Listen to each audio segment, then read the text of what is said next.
Guys, I want to welcome you back to the pod. This is the Next Level Pod. I am your host, Mike. Today, I'm going to do something that I rarely do. I'm going to defend LeBron James because now you guys see what Kobe Bryant went through. And I hate to be a LeBron hater. I'm really not a LeBron hater. I'm just a realist. I'm not a stat guy. I actually saw the games. And now that you guys are actually seeing the games, maybe, just maybe you bronze sexuals out there will be able to understand that numbers don't tell the story. And I'm going to get into that in a few seconds. Be right back. All right, so I'm back. Today is Tuesday, March 15th.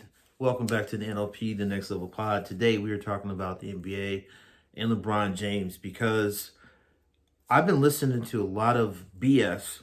And when I say BS, it's, well, the stats say, and it's just like, you know what? I know what happened at the end of the game when clock hit zero and stats are recorded. I can read that part. But for those of you who actually watch some of these games, stats don't tell the story. Stats don't say when shots were taken, points were scored, rebounds were grabbed, assists were made. Stats don't say when shots that should have been taken are passed up. Only thing you know is that somebody shot 58% from the floor, etc. You know, people will not take the last second shot at a quarter or half because they get a turnover. And it's just like they pass the ball around to each other so that person can take the turnover versus just taking the shot or holding the ball. They don't want to take the turnover. So, I mean, stats don't tell everything. So my whole point of this, now before we get into the meat and guts of this whole LeBron defense, I'm going to just give you guys some numbers here. You stat people, this should help you feel good about your lives. Against Houston, LeBron scored 23 points. He grabs 14 rebounds, 12 assists, loss. I'm not going to talk about the game. I'm just saying, strictly numbers, loss. Against the Wizards, he scores 50 points. He grabs 7 rebounds. He had 6 assists. Against the Phoenix Suns, he goes 31, 7, and 6. Loss. And against the Toronto Raptors, where he had a nuclear meltdown on his teammates, he went 39 and 3. Toronto. Now, that was also a loss. So they won 1. They beat the Wizards. They lost 3. Okay? That was the last 4 games.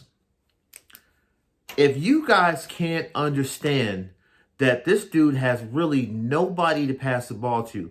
If Malik Monk is on fire, okay, he can hit him. If Reeves is spotted up, he can hit him. He can't hit him on the move. And if Melo is spotted up or posted up, he can hit him. Other than that, who is he throwing the ball to? You guys understand that LeBron's game is predicated on facilitating the ball and making a matchup problem. If they double me, I'm going to find you. I'm going to hit you right in the seams. You fired.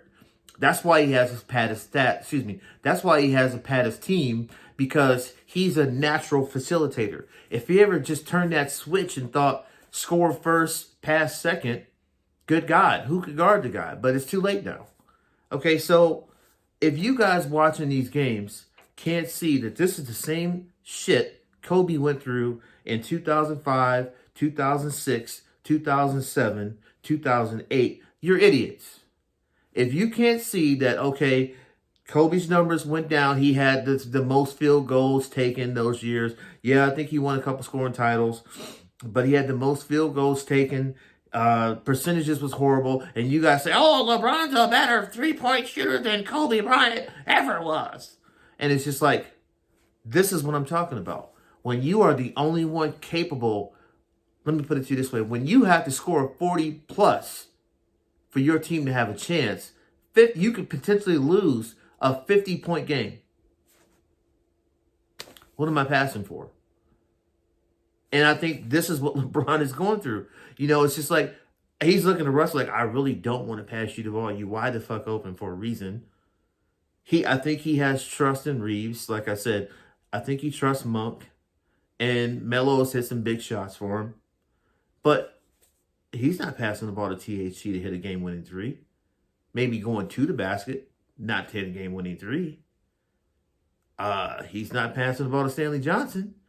I can't even pronounce the new guy that they got, but he's not passing the ball. That guy works hard, but he's not shooting the ball. He's a hustle guy.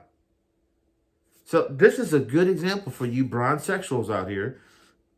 If you can't see why stats don't tell the score and what actually happened in the game, then you should be watching basketball. Because right now, these stats are not showing what's actually going on in the game. He's actually getting fewer assists. Oh, LeBron's numbers are down. Who's he passing the ball to? They should be down. He shouldn't pass.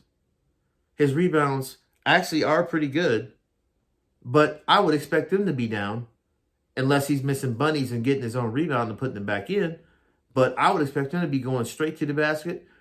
Or I actually saw LeBron shoot a pull-up three-pointer that I've seen LeBron shoot maybe 3 pull-ups in his whole career, and most of those were in the first season.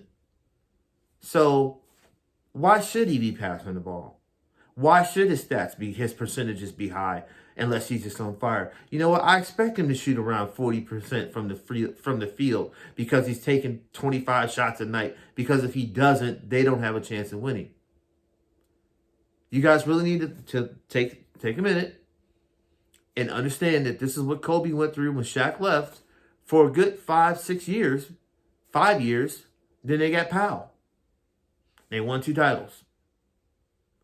Stop looking at the stats and saying, well, Kobe Bryant is a career 33.7% shooter and LeBron is... Stop that.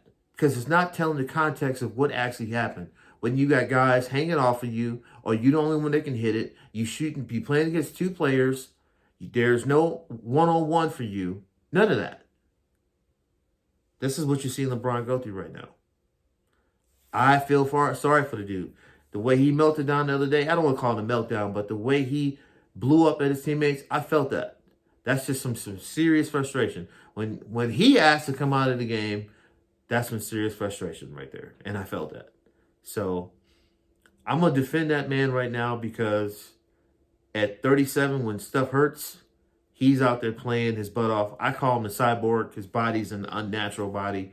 But the point is, he's out there playing his butt off with some scrubs who are pros who, I don't know what y'all are doing. I don't know. I don't even watch all the games anymore. I might watch a quarter and turn this shit off and come back. I take it back. I watch all the games. But the point is, it's hard.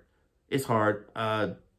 So, yeah, I'm just rambling on now. I'd love to hear what you guys think, though. Does this make sense to you why stats really don't tell the whole story? Because, look, LeBron is out here taking shots that he normally wouldn't take because he's got to take them. Ain't nobody that's got a chance of making them. And Kobe Bryant went through the same thing. Stop bashing Kobe for that. Maybe you appreciate Kobe a little bit more by watching your boy struggle with these teammates that he's got. And I don't want to hear, well, in Cleveland. Well, in Cleveland, LeBron was 25. But at 37, it's a little bit different. So that's all I got for you. This is the Next Level Pod. I'm your host, Mike. Like I said, today we defended LeBron James. March 15th, I defended LeBron James. Not a hater. See you in the next video. Out.